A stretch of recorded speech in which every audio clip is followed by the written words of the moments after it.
scientifique lorsqu'il veut étudier le phénomène OVNI. Il commence d'abord par regarder l'ensemble des témoignages et essayer de tirer des témoignages des faits concrets qui se répercutent, que l'on trouve toujours similaires, aussi bien dans les points de vue géographiques que des points de vue sociaux. Le premier point que je retiendrai, c'est lorsqu'un ovni passe au-dessus d'un panneau métallique, et j'insiste sur le terme métallique, le panneau se met à vibrer. Et il vibre d'autant plus que l'ovni est prêt. Donc retenez dans un premier point, vibration de panneaux métalliques. Les panneaux en bois ou en plastique ne vibrent pas. Le deuxième point que l'on peut, le deuxième fait que l'on peut observer dans les témoignages, c'est tout simplement lorsqu'un ovni approche un véhicule essence ancien, non bourré d'électronique, le véhicule essence va s'arrêter. Un véhicule diesel, lui, les anciens, non bourrés d'électronique, il va continuer à tourner en présence d'un ovni. Ah, ça pose une question. Quelle est la différence entre un moteur à essence et un moteur diesel? Moteur à essence, c'est tout simplement qu'il y a un circuit électrique qui va déclencher l'explosion pour l'allumage des gaz. Donc on peut déjà supposer que la différence vient de là. Troisième point que l'on peut retenir, il y en a plein, enfin je prends les principaux, lorsqu'un véhicule a la chance ou la malchance d'approcher un ovni, la lumière de ses phares est déviée. Oh là là, qu'est-ce qui peut bien dévier la lumière? Et ça va très loin, puisque lorsqu'on rencontre des ovnis extrêmement volumineux, le faisceau lumineux peut être dévié à 90 degrés.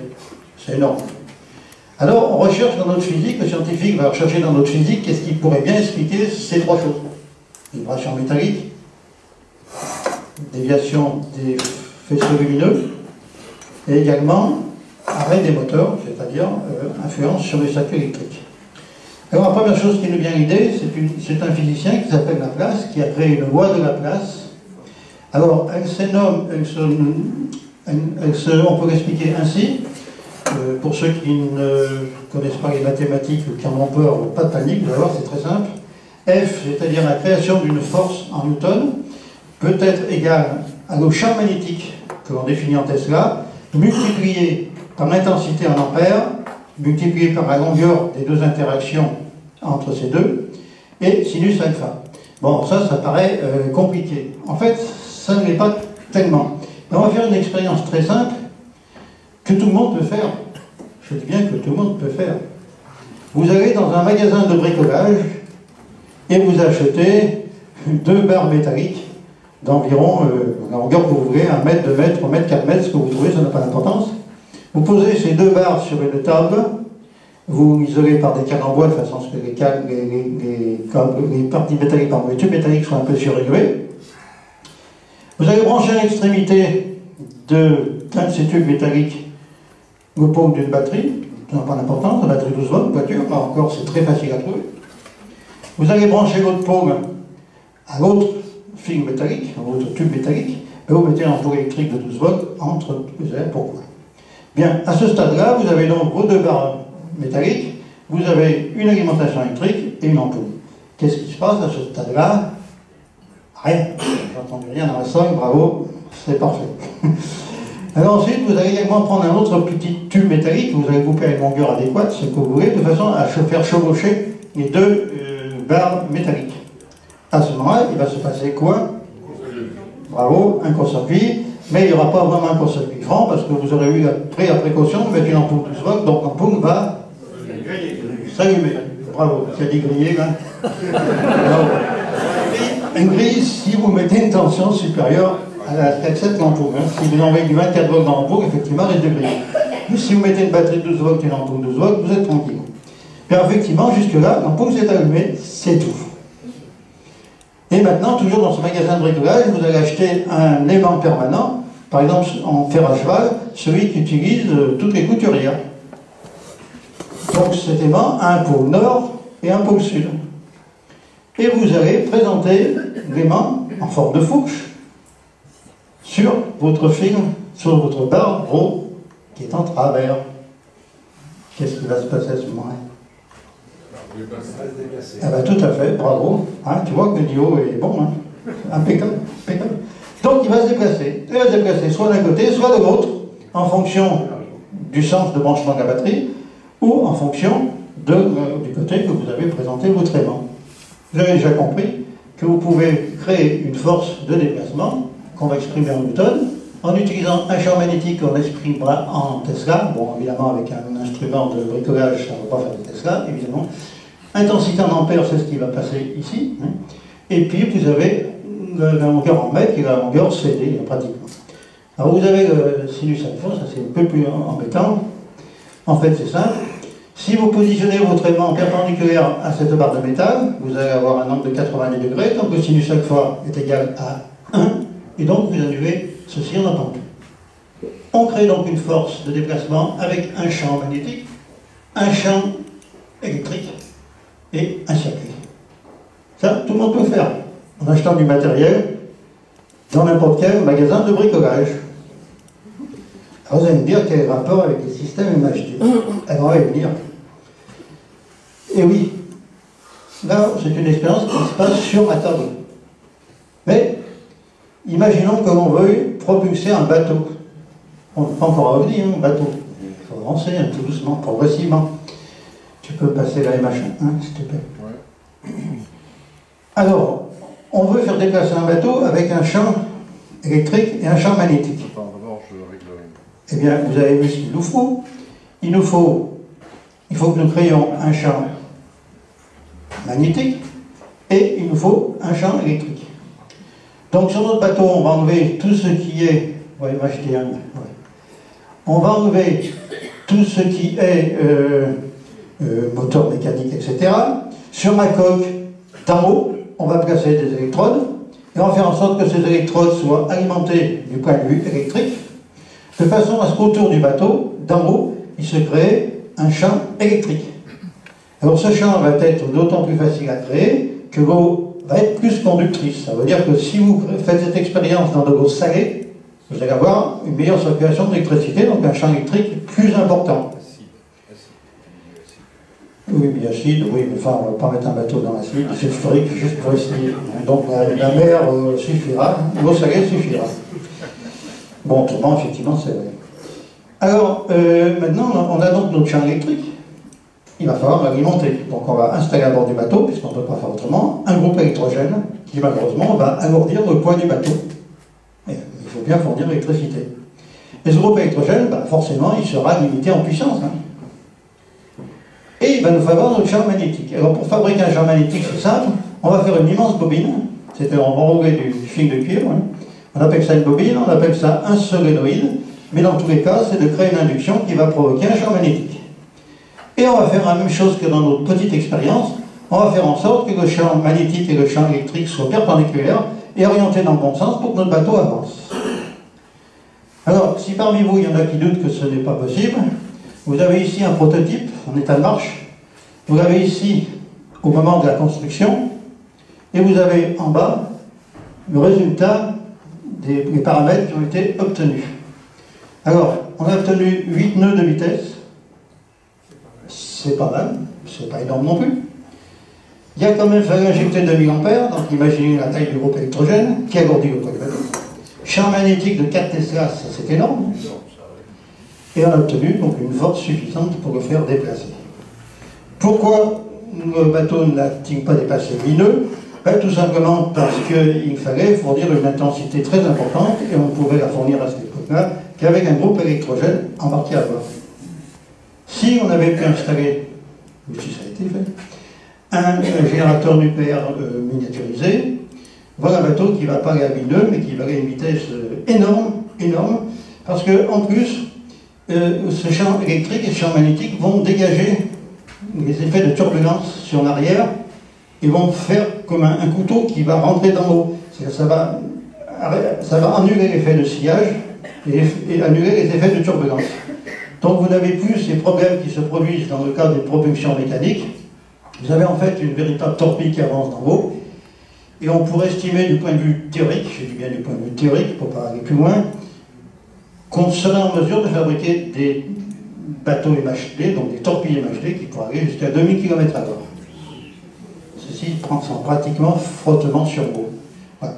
Mais retenez de ceci que ce bateau fonctionne, il fonctionne sur le principe de la MHD, la propulsion magnéto-hydrodynamique. Ah, bien, on est encore moins des ovnis. Eh bien oui. Alors on va mettre la MHD2, s'il te plaît. Enfin, on est toujours au bateau, mais on va voir à quoi ressemble une turbine de propulsion MHD. MHD2.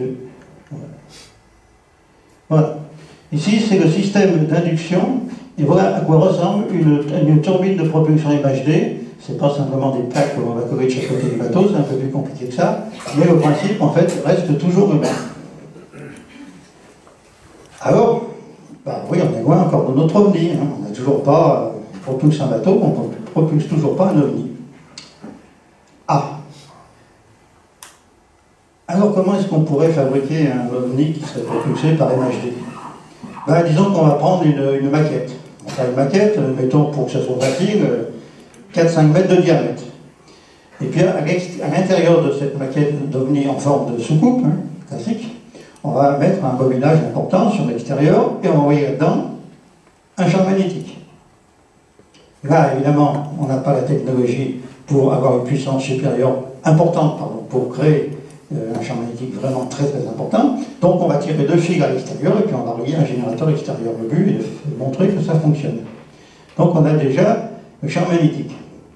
Et maintenant on va se retrouver dans un autre problème, il va falloir créer un champ électrique. Mais là on n'est plus dans l'eau, on est dans l'air. Ah. Et l'air c'est un très bon isolant. Donc là on a un problème. Pour contourner ce problème, on va ioniser l'air.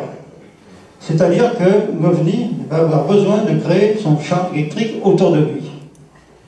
Admettons que l'OVNI est un générateur aux fréquences intérieures, il a sa petite antenne en haut, et regardez bien les photos d'OVNI d'origine, vous remarquerez qu'ils ont toujours une espèce de petite antenne en haut, et à partir de là, il va créer son champ électrique tout autour.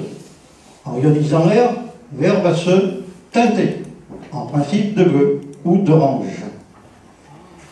Et voilà, nous avons notre OVNI qui est capable de fabriquer un champ électrique, seulement avec ces 2 fils qui vont au générateur.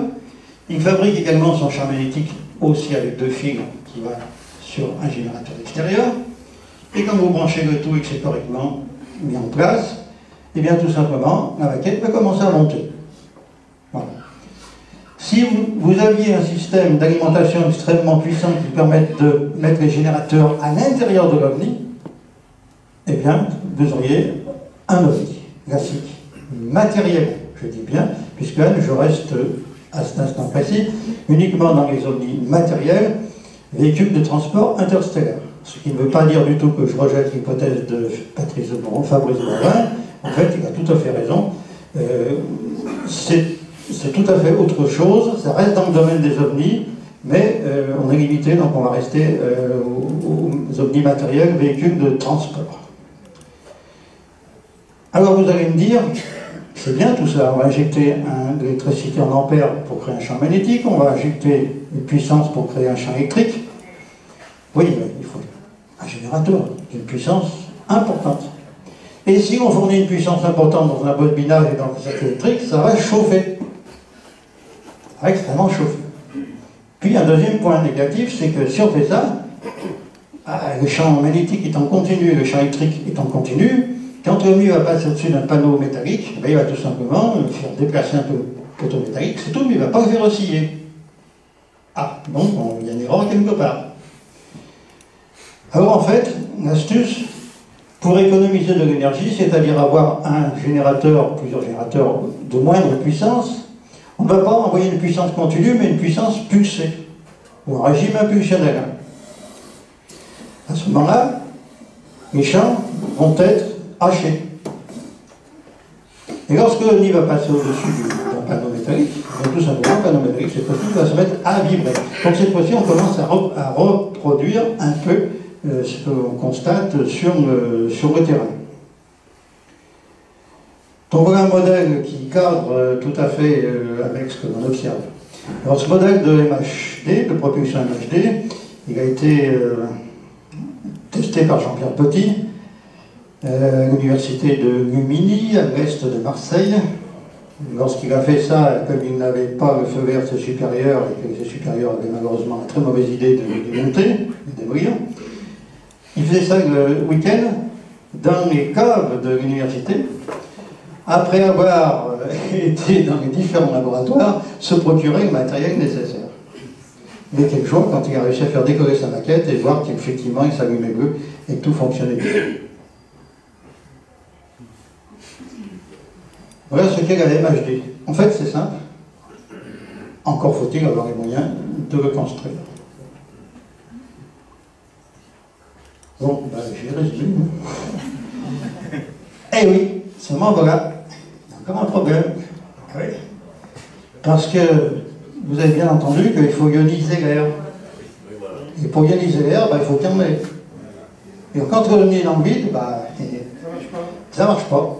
Bravo, tout à fait, ça ne fonctionne pas. Ah. Alors pourquoi d'abord les ovnis utilisent-ils le système MHD lorsqu'ils sont à proximité des humains? Tout simplement parce que c'est le système qui va faire le moins de dégâts sur nos cellules biologiques. Condition toutefois qu'on s'en approche pas trop quand même. Donc dans notre atmosphère, il peut donc se déplacer par le système MHD, mais dans le vide, dans l'espace, il ne peut pas du tout. Eh oui. Il n'y a pas d'air, il ne va pas ioniser. Nécessairement hybride. Comment? Nécessairement hybride. Tout à fait, tout à fait. Dans un cas comme ça, il est forcément hybride, c'est-à-dire qu'il faut qu'il y ait un deuxième système de propulsion. Voilà, je vois une photo qui est une page qui est assez intéressante. Vous savez probablement, et vous avez probablement entendu parler, que les ovnis se déplacent à très grande vitesse et qu'ils arrivent à faire un déplacement, un changement de direction de 90 degrés. Ça, c'est impossible. C'est impossible parce que, quels que soient les individus qui soient dedans, à grande vitesse, déplaçant les engins qui font 30 tonnes en changeant de direction, ils vont être écrasés, bouillés contre les parois. Donc on se pose la question, mais comment est-ce qu'il peut bien faire? Alors on a trouvé, je fais vite, j'abrège, pardon. Donc l'OVNI va arriver au point où il veut changer de direction. Ici, il va passer dans l'antiscosmos, ce que Jean-Pierre Potier appelle l'univers gémellaire. Il va faire tranquillement une rotation. Il va revenir à son point de départ, et là, il va se rematérialiser dans notre espace, et il va partir dans la direction. En fait, il n'a absolument pas changé de vitesse. Par contre, il nous donne l'impression d'avoir fait un changement de direction à 90 degrés. Donc, comment on s'en est aperçu? Tout simplement qu'ici, en filmant avec des caméras rapides, on s'aperçoit qu'il manque quelques images, donc l'engin est plus loin. Alors, le deuxième système de propulsion, ça va être ce que j'appelle le système hyperespace, qui lui va s'appuyer sur l'anticosmos, c'est-à-dire sur les univers, l'univers gémellaire cher à Jean-Pierre Potier. Vous savez qu'à toute action, il y a une réaction. Donc imaginons que notre vaisseau soit capable d'impacter une couche relais qui se doit situer entre le cosmos et l'anticosmos. Donc il va créer une dépression. Et ensuite, il va y avoir un effet, toute action et une réaction. Donc l'anticosmos va renvoyer l'OVNI vers le haut. Et ici, donc, vous allez avoir comme si vous donniez une tape dessous l'OVNI. Vous allez dire, qu'est-ce que c'est que ça? Et où on peut le voir? Alors une fois de plus, on va revenir à des choses très simples. Quand vous prendrez votre café, votre tasse de café, faites tomber une goutte dans votre café. Vous regardez les publicités à la télé, ça fait à peu près la même chose. Et vous allez vous apercevoir d'une chose, c'est que lorsque la goutte rebondit, il y a une colonne qui la suit. Et sans faire de calcul important, vous allez tout de suite pressentir que cette colonne, c'est pas possible que ce soit simplement le rebond de la bille, de la goutte qui vient de tomber. Donc il y a quelque chose qui s'est produit, qui a repoussé la goutte par-dessus. Alors regardez, si vous ne voulez pas faire l'expérience, regardez ça sur certaines publicités, on le voit à la télé quand ils font des pubs pour le café, et ça surprend, ils ne s'en rendent même pas compte qu'ils sont en train d'expliquer indirectement le système d'impact sur l'univers gémellaire. Donc comment un ovni peut se déplacer s'il impacte en fait l'univers gémellaire? Ben, c'est assez simple, c'est-à-dire si on trace une courbe de la puissance d'impulsion envoyée par rapport au temps, il va pouvoir régler, par exemple, pour descendre, il va régler le niveau d'impulsion, il va le réduire progressivement, ce qui fait que l'engin va se déplacer progressivement. S'il veut repartir, c'est l'inverse, il va augmenter son niveau d'impulsion et il va remonter. Donc en fait, rappelez-vous, c'est l'engin qui envoie une impulsion et c'est la poussée de l'anticosmos, c'est-à-dire de l'univers cellulaire, qui renvoie. À toute action, il y a une réaction. Ça, c'est une loi de Lavoisier qui fonctionne de partout. Alors, si l'OVNI veut se déplacer horizontalement, ben évidemment, il n'aura pas besoin de modifier le niveau d'impulsion. Il va tout simplement maintenir le niveau en appuyant sur la couche complète et l'engin va se déplacer simplement horizontalement, plus ou moins haut, suivant le niveau d'impulsion.